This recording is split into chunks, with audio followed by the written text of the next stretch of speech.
Hai, bandar selayang? Apa itu bandar selayang? Baiklah, saya akan terangkan kepada anda sedikit apa itu selayang.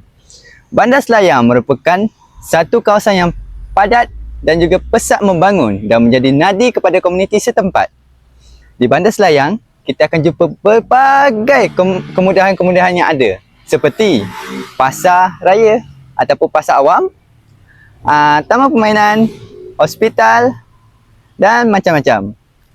Zul, kenapa kita pilih bandar selayang ya? Harik. Untuk maklumat Harik dan juga rakan-rakan kita, kami memilih bandar selayang kerana kedudukannya yang strategik. Macam mana strategik tu? Dengan kehadiran pelbagai kemudahan awam seperti pasar, restoran dan kawasan komersial yang meningkatkan peluang pekerjaan dan juga pendapatan kepada bandar selayang tersebut. Jadi kenapa kita fokus kepada bandar selayang sangat? Kita nak tengoklah kawasan sekitar tu, tandas-tandas awam mereka, itulah menjadi indikator kebersihan kepada semua masyarakat. Nak tengok bandar selayang? Jom. Okey, sekarang jom kita interview orang awam. Nama saya Muhammad Adisha bin Muhammad Azim. Nama saya Hazli, umur 16 tahun. Okey, adik. Nama saya Mujad, umur 16 tahun. Adakah pernah menggunakan tandas di sini, tandas awam? Pernah. Selesa tak guna tandas tu? Oh, pernah guna apps writing tandas tak? Tak pernah. Tak pernah, adik? Tak pernah. Okey, terima kasih. Untuk tandas awam di Malaysia ni sebenarnya kita ada beberapa kategori lah. Sama ada tandas, bila kita sebut saja tandas awam ni, dia ada banyak kategori. Sama ada tandas di bawah yang biasa kita dengar adalah di bawah PBT lah, pihak berkuasa tempatan, ataupun tandas-tandas awam di kawasan premis-premis kerajaan dan juga swasta yang mana bukan di bawah pemantauan oleh pihak PBT. Selain pada itu juga, tandas awam ni ada juga kita lihat adanya di kawasan luar bandar dan juga kawasan bandar. Tapi kalau kata kita nak fokus hari ni kepada kawasan PBT ni, kita boleh tengok kebanyakan tandas-tandas di kawasan bandar adalah di bawah penyelidikan PBT.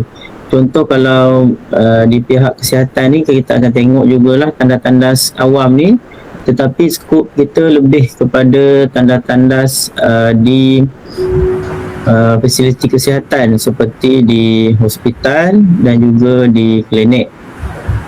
Untuk tandas awam di PBT ni, kita juga difahamkan kalau ikut skop daripada JKN ni, sebenarnya bukanlah di bawah kita punya bidang kuasa kita lah PBT. Sebab dia mungkin dia ada dia punya bahagian yang mengawal atau selia tandas-tandas di PBT ni. Dan juga saya difahamkan di pihak PBT juga ada membuat star rating tandas. Tapi apa yang saya boleh jelaskan, kalau di pihak kesihatan untuk tandas awam ni, kita memang ada buat star rating tandas, di mana ada satu program kita akan buat rating tandas-tandas awam ni menggunakan borang secara manual yang perlu disemak oleh setiap penyelia tandas dan pengguna lah. Pada pandangan saya, kalau kita menggunakan sistem apps ni, sebenarnya dia adalah lebih mudah dan juga lebih tersusun berbanding kita menggunakan sistem rating secara manual. Dia punya collection data tu agak susah, sebabnya kita nak mengharapkan kita panggil integrasi data tu agak sukar. Sebabnya kita mengharapkan ada pihak yang kena nak kutip borang, nak kena susun, nak kena key in data-data star rating tersebut. Sekiranya melalui sistem app, sebenarnya perkara ini lebih mudah. Pengguna ataupun penyelia boleh membuat rating tandas tersebut ataupun aduan melalui sistem dan juga pihak PBT lah khususnya boleh menyelia sebagai admin ataupun sebagai pentadbir sistem tu, dia akan lebih mudah untuk dia menyelia, untuk merekod dan juga menganalisis data-data yang telah di-key in ataupun yang telah dimasukkan oleh pihak pengguna. Ini termasuklah kalau contohnya kalau tandas di PBT tu kemungkinan dia ada penyelia dia ataupun pengguna sendiri yang boleh membuat aduan, contohnya aduan kerosakan, aduan tandas ni tidak sesuai, tidak mesra pengguna, boleh melalui apps. Okey, dia sebenarnya lagi mudah sebab melalui apps ni dia akan lebih cepat dan juga pantas tanpa perlu kita tunggu kita nak collect data secara manual ataupun melalui borang. Kaedah ini kalau buat masa kini dia boleh buat melalui borang, tapi dia akan mengambil masa yang sangat lama lah untuk tindakan dibuat. Contohnya kalau berlaku kerosakan pada tandas tersebut dan adanya sistem apps, notifikasi itu akan dihantar secara cepat lah.